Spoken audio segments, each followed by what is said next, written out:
bottoms up. That is, woo! All you have to do is slice it right down the center and then just pour it right in. Make sure you have a funnel. It's gonna be better than taking any of that nasty medicines.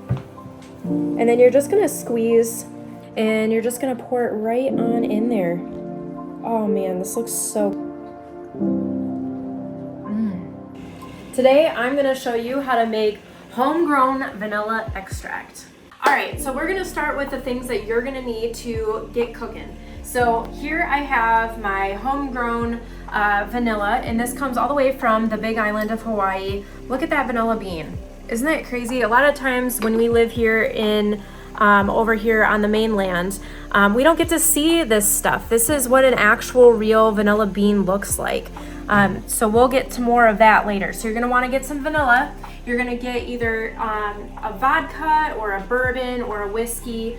There's lots of different types of alcohol that you can use when making extract. It's whatever your flavor profile you want. And then you're gonna get some of these amber jars. You want amber because with the amber jars, when the sunlight hits it, it doesn't change the properties inside. So that's a pro tip there. And then the first step you're gonna wanna do is you're gonna take these little clampers here and you're gonna take the bottles and make sure that you get them sterilized. You want them sterilized before making any sort of tincture, and that's really hot. So be careful when you're doing this. But you wanna sterilize them. So we'll just dump that water out right here and then throw it on the towel. And then we'll take one of these dry ones. I already went through that process once before, and we'll set our jar aside right here. And then we'll just kind of take our vanilla bean and we're gonna cut down. I'll move that for you so you guys can see right down here.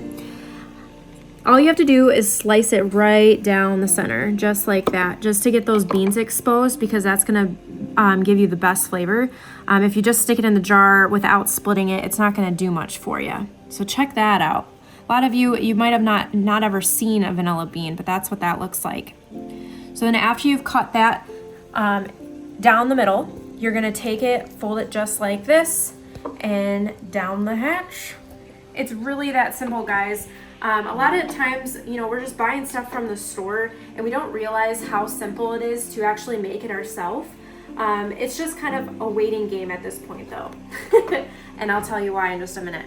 So I'm putting in my last bean. Each tube comes with 2 beans, so I'm just using both beans in the jar.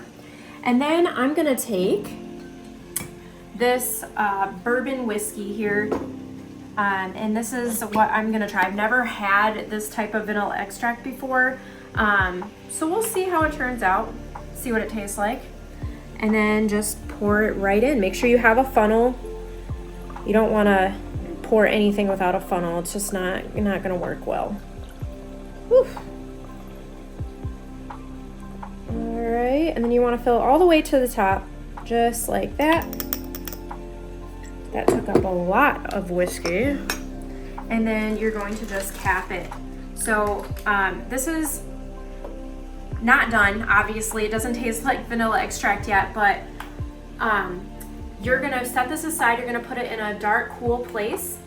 And then about a couple times during the week, you're gonna wanna take your jar and just shake it like this and then set it back down. But the longer that the vanilla in the bottle sits in this vodka or whiskey, the better it's gonna be. So you can just set it and forget it. Make sure you shake it every week. But 4 to 6 months is what they're saying for taste. So we'll see. Again, I've never made this before. So in 4 to 6 months, we will show you what that process is. Now, on a previous video that we did a couple different tinctures, and one of the things that we did was our oregano oil infusion. So what we did is we had a cup of oregano, dried oregano, and then we poured in 1 sourced olive oil.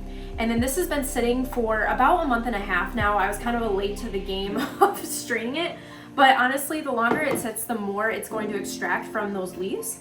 So what you're gonna do with that is you're gonna get yourself a cheesecloth just like this. These things are phenomenal. I've made grape juice now, squeezing all that stuff out, that stuff you don't want in your grape juice. And these cheesecloths are amazing because they get everything that you need and leave everything you don't want. So I'm gonna crack this puppy open.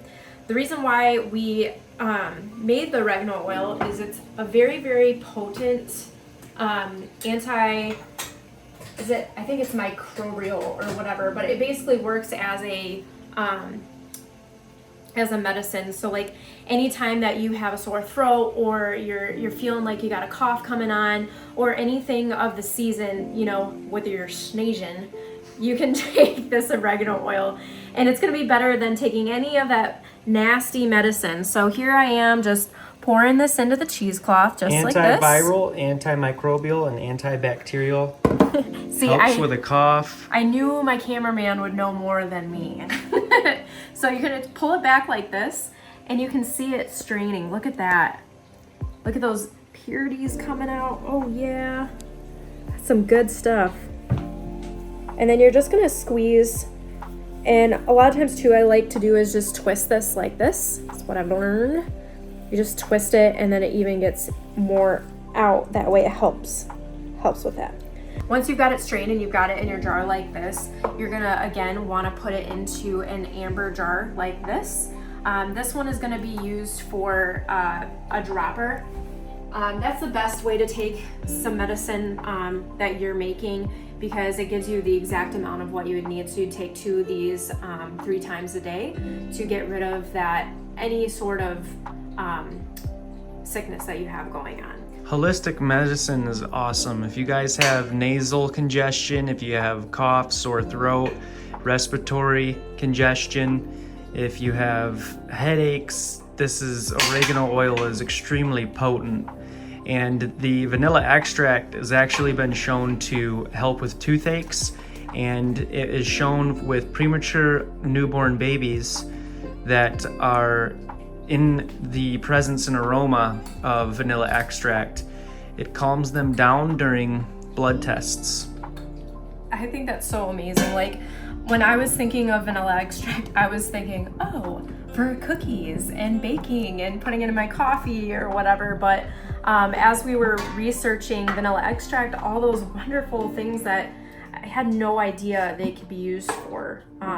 And so it makes it so much even better. I'm super excited to make all these because they make, guess what, great gifts. You know, even at like Christmas time, if you guys celebrate Christmas time or even birthdays or anything like that, making some vanilla extract and giving it to them and say, hey, 4 to 6 months, you've got some vanilla extract. It's kind of a fun little thing for them because then they can just, you know, remember a couple times a week to shake it. And then what a wonderful gift to give. All right, so I have my jar here. I've sterilized it. It's very hot when it comes out of the boiling water.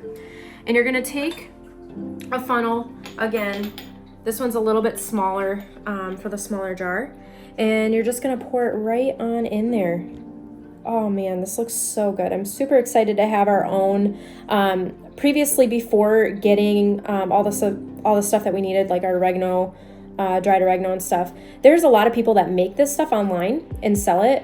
And so we were buying from a couple people, but this is just, it was such a simple process, and I'm so excited that we know how to do it now and that we can just have it for ourselves whenever we need it and whenever we want. And that's what this channel is all about, is just teaching you to become more self-sufficient. And that way you don't have to rely on other people, you know, things that get shut down, whatever it might be. Now, I am not advocating to be completely alone. You need a community to help each other out. And that's what we've been cultivating here, is that, you know, when times get tough, you want other people to be able to be around you, to have other sets of skills that you might not have. And then you guys can all contribute to the community in itself. So that's what I have for you guys today. Stay tuned for 4 to 6 months from now, and I'll give you an update on the vanilla extract. I'm really excited to see what happens over time. So that's something that you can stay tuned for. Take a little syringe of that oregano oil. Yeah, you're right. Let's test her on out. It's probably so good.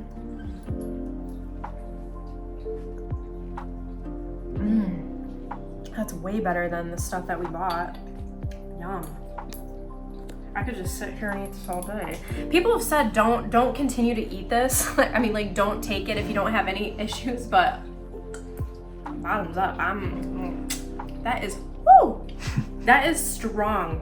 It is way, I'm telling you, I'm so excited that we made this ourselves because it is way stronger than the stuff that we've purchased online.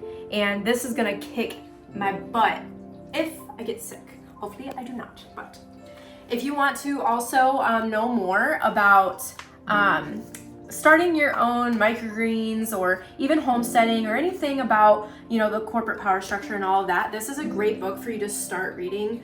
It is called Microgreens, The Millennial Miracle. Tyler and I both worked on this, but it is all from his brain. It's a big old brain dump. So if you've ever wanted to see a little bit inside of his brain, buy that book. And if you want to know how to create your own book, subscribe below. We will have another video coming out on how you can publish your own book. You guys can get that in the description, and it'll be waiting for you there on Amazon or on our website. If you get it from our website, there's a chance that you could get a signed copy. Ooh, a signed copy. One of a kind. So there you have it, folks. How to make your own vanilla extract from homemade scratchness, and on top of that, how to make your own medicine in the cabinet.